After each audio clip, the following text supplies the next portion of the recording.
ওয়াকারুজ্জামান একজন সেনাবাহিনীর প্রধান হিসেবে তিনি কি পুরো সেনাবাহিনীকে নিয়েই এই ডক্টর ইউনূস এবং তাজুলের আদালতের কাছে জিম্মি হয়ে পড়লেন? ধন্যবাদ আপনাকে। আসলে বিষয়টা হচ্ছে কি, এই যে মনে করেন এখন যে বিচারটি হচ্ছে, এই বিচারটি সম্পর্কে আমি আগে দুটি কথা বলতে চাই, তারপরে আমি আপনার জায়গাতে ফিরছি। সেই কথাটা হচ্ছে, দেখেন, সিভিল আইনে কি ক্রিমিনাল বিচার হয়? কোথাও হয় না। আর ক্রিমিনাল আইনে সিভিল বিচার হয় না।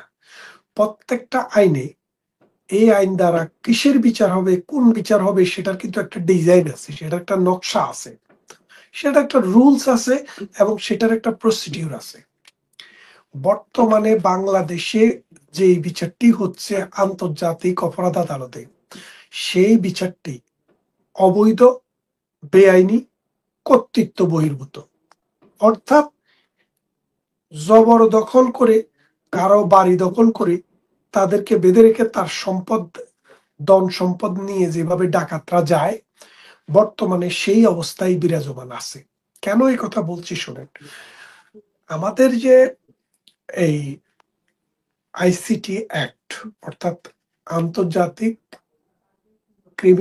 আন্তর্জাতিক ক্রাইমস ট্রাইব্যুনাল, সেখানে এই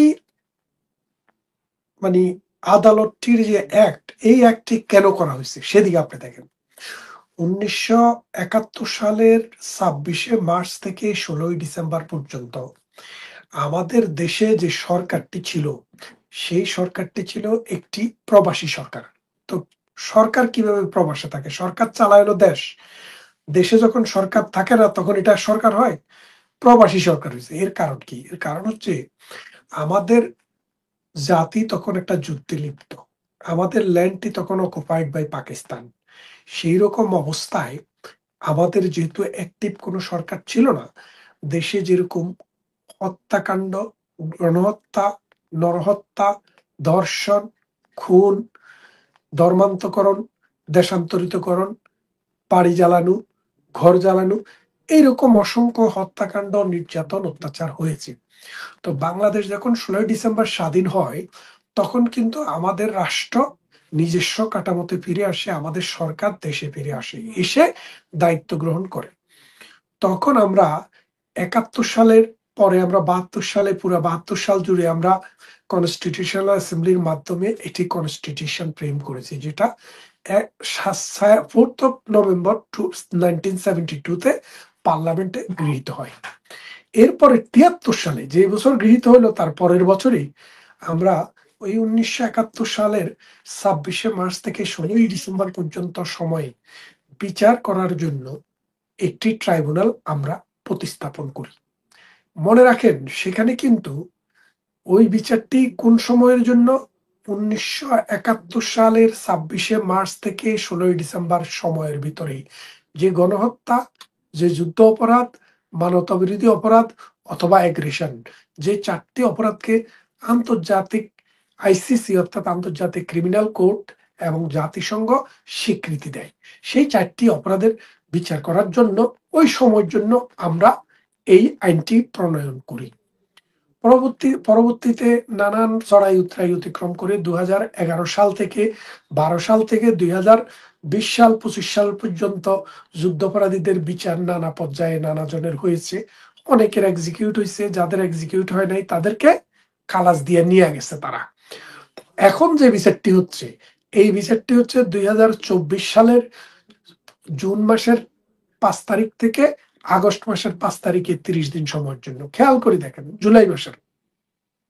তাইলে আপনার পার্লামেন্টে যখন আইনটি পাশ হয়, আপনি পার্লামেন্টের হ্যান্সার্ড এখনো পাওয়া যায়। অর্থাৎ পার্লামেন্টের হ্যান্সার্ড হলো, পার্লামেন্ট চলাকালীন সময়ে কোনো বিল বা আইন প্রণয়ন করার সময়ে পার্লামেন্ট মেম্বাররা যেই সব আলাপ আলোচনা করে, সেখান থেকে আপনি বুঝতে পারবেন এই আইনটা কেন করা হয়েছে, এই আইনের ভিত্তি কি, এই আইন কাদের উপরে প্রযোজ্য হবে, এই আইন কতদিন থেকে চলবে, এইগুলো কিন্তু বলা থাকে।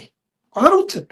তো সেই হিসাবে আপনি যদি হ্যান্সার দেখেন, আপনি ক্লিয়ারলি বুঝতে পারবেন 1971 সালের 26শে মার্চ থেকে 16ই ডিসেম্বর পর্যন্ত সময়ে অকুপাইড ল্যান্ডে পাকিস্তানি কোলাবরেটররা অর্থাৎ পাকিস্তানি আর্মি, জামাতে ইসলামী, আল বদর, আল শামস, নেজামে ইসলামী এবং রাজাকার বাহিনী ও আরেকটা হলো মুসলিম লীগ, জামাত ইসলাম, এরা এই মাটিতে যে অপরাধ সংগঠন করেছে সেটার বিচার করার জন্যই কিন্তু এই আইনটি করা হয়েছে। এখন আপনি 53 বছর পরের একটা নতুন ঘটনাকে নিয়ে একটা রাষ্ট্র যেখানে ফাংশনিং, একটা রাষ্ট্রে যেখানে আইন আছে, বিচার আছে, শাসন আছে, করার মতো অবস্থা আছে, সেই দেশে আপনি কিভাবে 1971 সালের 26শে মার্চ থেকে 16ই ডিসেম্বরের ভিতরে এই আইনকে ফিট করতেছেন? আপনি কি ব্যাপারটা বুঝতে পারছেন?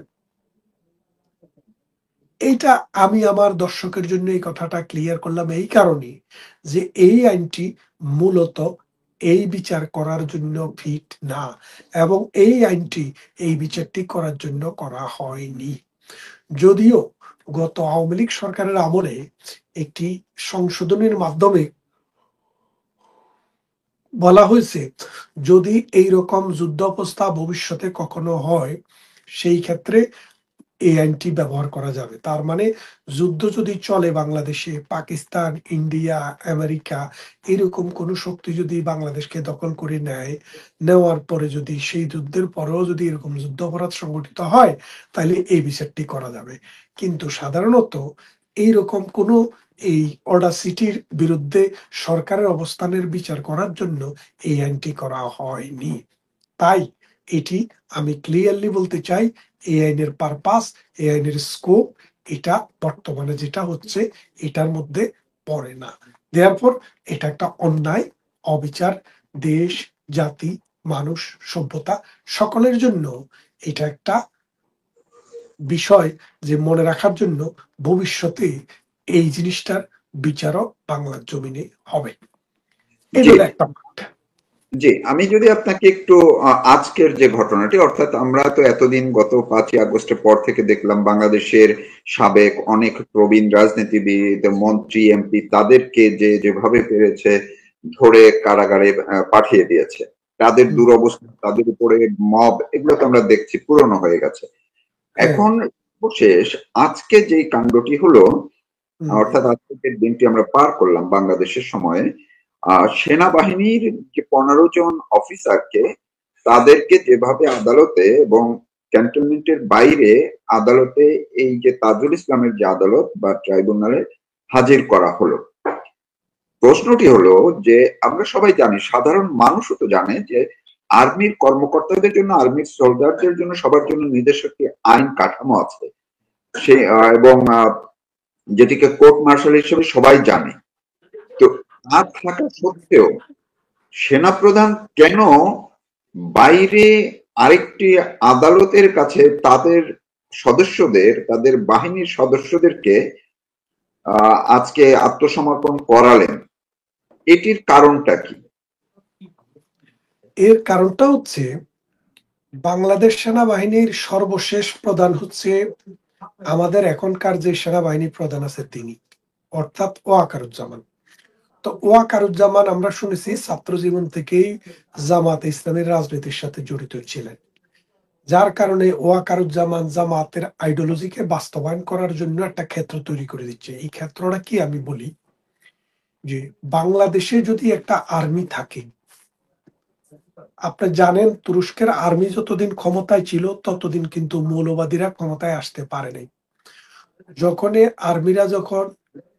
আর্মি যখন ভেঙে দেওয়া গেছে, আর্মিকে ভেঙে দিয়ে যখন এই আর্মির হাজার হাজার অফিসারকে হত্যা করে, বিচার করে, মানে চাকরিচ্যুত করে এরদোয়ানেরা কি করছে, তারা নিজেদের পছন্দ মতো সেনাবাহিনী বানাইছে, বানাইয়া ওই রাষ্ট্রটাকে মৌলবাদী সরকার চাপিয়ে দিয়ে আজকে লং টাইম দেখে শাসন করে আসছে। এখন বাংলাদেশেও তারা চিন্তা ভাবনা করতেছে যে ওয়াকারে বাংলাদেশ আর্মির সর্বশেষ অফিসার, এরপরে আর আর্মি এইভাবে থাকবে না, একটা প্যারামিলিটারি আর্মি গ্রুপ তৈরি করা হবে, যেটা ট্রেনিং পাকিস্তানে এবং আফগানিস্তানে অলরেডি শুরু হয়ে গেছে।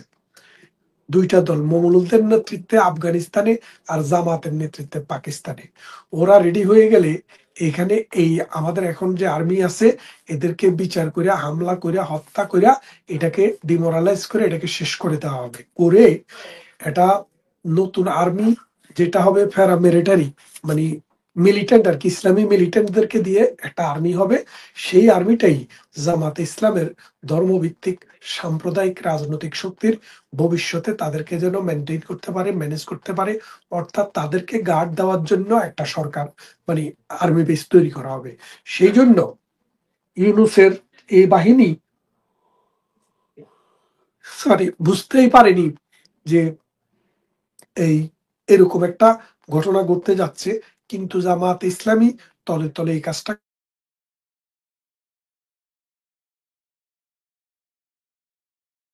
জি, শুনতে পাচ্ছেন আমাকে?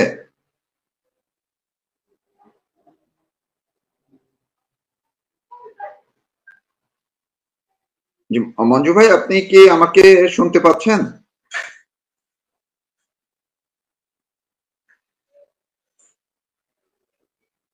দর্শক, কোনো কারণে সম্ভবত ব্যারিস্টার মনিরুল ইসলাম মঞ্জুর টেকনিক্যাল একটু সমস্যার কারণে আমি অন্ততপক্ষে তার কথা শুনতে পাচ্ছি না।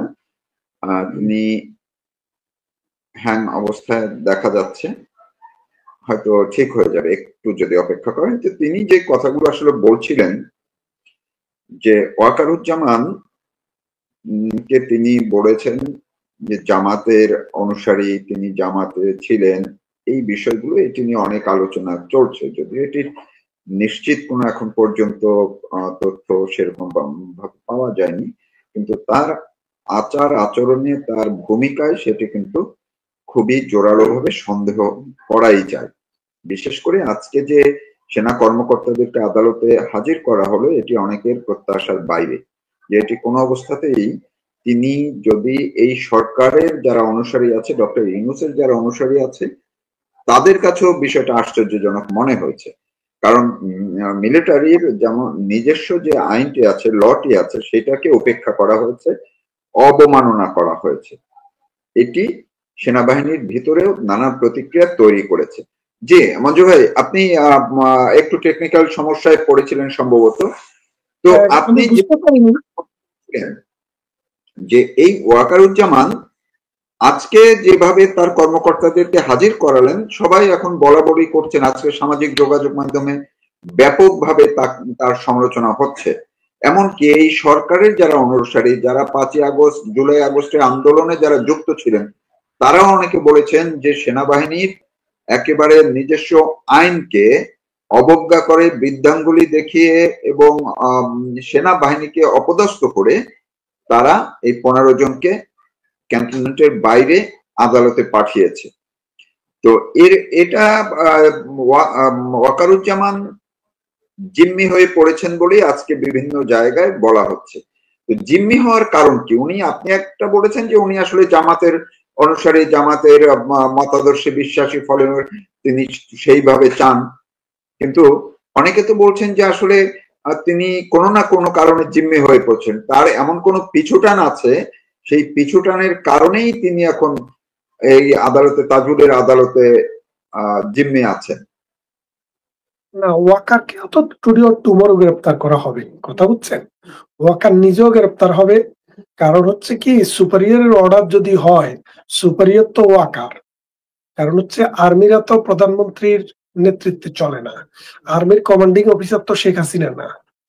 আর্মির কমান্ডিং অফিসার কি? আর্মি কমান্ডিং অফিসার হচ্ছে ওয়াকার। এখন যদি বিচার হয়, তাহলে ওয়াকার বাদ যাবেন কি করে? আপনার ব্যাপারটা বোঝেন। এখন ব্যাপারটা হচ্ছে ওয়াকারকে দিয়ে ওরা করাচ্ছে যে আমরা তোমাকে দায় মুক্তি দিব বা এ দিব সে দিব। এটা পরবর্তীতে দিবে কিনা আমার বিশ্বাস হয় না। কারণ হচ্ছে মূল জিনিসটা আপনি যদি দেখেন, বাংলাদেশটা এখন কিন্তু একটা প্রেজাইল পজিশনে পড়ে গেছে। প্রেজাইলনেসটা কি? যে বাংলাদেশটাই আসলে থাকবে কিনা। বাংলাদেশকে যদি ধ্বংস করতে হয়, প্রথমত আর্মিটাকে ধ্বংস করতে হবে, পুলিশ ধ্বংস করতে হবে, বিডিআর ধ্বংস করতে হবে। দেখেন, সাধারণ মানুষ যখন যুদ্ধ করে, তাদের তো সেই ক্ষমতা থাকে না। যুদ্ধে 1971 সালের মহান মুক্তিযুদ্ধে মুক্তিযোদ্ধারা যুদ্ধ করেছেন। তাদের মুক্তিযুদ্ধের সময় কিন্তু মুক্তিযোদ্ধাদেরকে ট্রেনিং করেছে কারা? মুক্তিযোদ্ধাদের যে 7 জন সেক্টর কমান্ডার, এই 7 জন সেক্টর কমান্ডারের মধ্যে সবাই কিন্তু আর্মি পার্সোনাল ছিলেন, একমাত্র কাদের সিদ্দিকী ছাড়া। এখন তার মানে হচ্ছে যুদ্ধক্ষেত্র যখন হয়, তখন কিন্তু সেখানে সোলজারের ভূমিকা থাকে অনেক, সৈনিকের, আর্মি অফিসারের ভূমিকা অনেক থাকে। কিন্তু এখন বিষয়টা হচ্ছে বাংলাদেশটাকে ধ্বংস করতে হলে এই আর্মি জিনিসটাকে ধ্বংস করে দিতে হবে এবং সেটাই চলছে। আর্মি ধ্বংস করে দিয়ে বাংলাদেশটা একটা মৌলবাদী মানে সাম্প্রদায়িক একটা রাষ্ট্র পরিণত হবে এবং এই দক্ষিণ পূর্ব এশিয়াকে অশান্ত করার জন্য, এই মৌলবাদীদেরকে দমন করার জন্য আমেরিকা এখানে আইসা বাসা বাঁধবে। অলরেডি চলে এসছে ৭ম নৌবহর চিটাগংয়ে এবং আর্মিদের পারমাণবিক অস্ত্র বহন করতে পারে এইরকম ক্ষমতা সম্পন্ন বিমান বাংলাদেশে রয়েছে, আপনারা জানেন।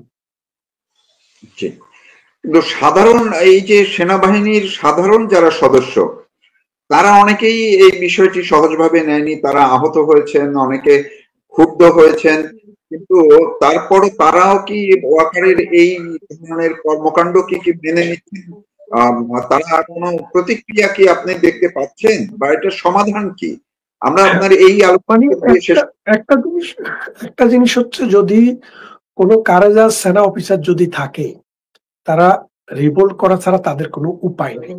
একটা জিনিস বোঝেন, কারণ হচ্ছে একটা শৃঙ্খল বাহিনী যারা মুক্তিযুদ্ধে অংশগ্রহণ করেছে, যাদের ঐতিহ্য আছে বাংলাদেশের স্বাধীনতার সংগ্রামে, এবং যারা দুর্যোগে দুর্বিপাকে দেশের মানুষ এবং জাতীয় আন্তর্জাতিকভাবে বিভিন্ন সময়ে আত্মমানবতার পাশে গিয়ে দাঁড়িয়েছে, যারা জাতিসংঘে একটা সুনামের সহিত পৃথিবীর নানান দেশে সেনাবাহিনী পরিচালনা করেছে, সেই বাহিনী এখন এইরকম একটা আনসার বাহিনীতে পরিণত হয়েছে।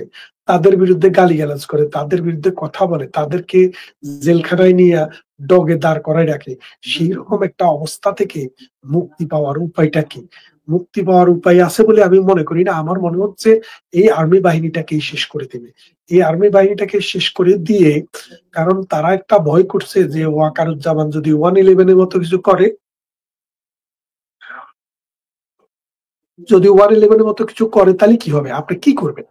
সেই রকম অবস্থা দেখে মুক্তির জন্য তারা আর্মির চেইন অফ কমান্ড ভেঙে দিচ্ছে। এবং এই যে জামাতপন্থীরা দীর্ঘদিন থেকে আর্মিতে রিহেবিট হয়েছে এবং আর্মির ভিতরে অনেক জামাতি আছে, এরা মধ্য পর্যায়ের নেতা, যারা টাকা খাইয়া এই মনে করেন যে ওয়াকারুজ্জামানকে বুদ্ধি দিয়েছে যে তুমি ওই ছোট জগন্নাথের মতো দাঁড়াই থাকো। দেখেন এখানে মির্জাফরের মতো কাণ্ড হয়েছে 1757 সালে পলাশীর আমল কারণে যখন যুদ্ধ হয়, তখন নবাবের সিপাহ সালা নবাব সিরাজউদ্দৌলা তার বিশাল বাহিনী নিয়ে দাঁড়ায় ছিলেন, আর নবাব বাংলার স্বাধীনতাটাকে হারাইল কোথায়? ওই যে ভগীরথী নদীর পূর্ব তীরে 1757 সালে পলাশীর আমল কারণে। ঠিক তেমনি প্রধানমন্ত্রী শেখ হাসিনা যখন দেশ ছাড়া হয়, যখন এই আন্দোলনটা চলে, সন্ত্রাসীরা যখন মানুষকে পিটাচ্ছে, সন্ত্রাসীরা যখন ঘর বাড়ি পোড়াচ্ছে, ঠিক তখনই এই এই রাজাকার বাহিনীর মানে মির্জাফর বাহিনী বলল যে কি আমরা জনগণের সাথে আছি, সরকারের সাথে নাই। তখনই কিন্তু এই বাহিনী আইসা বাংলাদেশের গণভবনটি লুট করছে, বাংলাদেশের সংসদ ভবনটি ভাঙচুর করছে। তার মানে এগুলা হচ্ছে ধারাবাহিক অংশ, আমি মনে করি আর কি। জি, আপনাকে অনেক ধন্যবাদ। আপনি আজকে জানি যে এর আগে আরো একাধিক শো ছিল, আপনি খুবই ব্যস্ত, টায়ার্ড, এর মধ্যেও আপনি যে ব্যাখ্যাটুকু দিলেন এইটুকু অনেক গুরুত্বপূর্ণ। কারণটি হচ্ছে আসলে বাংলাদেশ সেনাবাহিনী এখন বড় ধরনের ঝুঁকির মধ্যে আছে। এই অবস্থা থেকে যদি সেনাবাহিনী যদি ঘুরে দাঁড়াতে না পারে, সেনাবাহিনীকে যদি ধ্বংস করা হয়, তবে বাংলাদেশের ভবিষ্যৎ আসলেই আরো খারাপ। কিন্তু আমাদের বিশ্বাস এই অবস্থা খুব দ্রুত সময়ের মধ্যেই কেটে যাবে।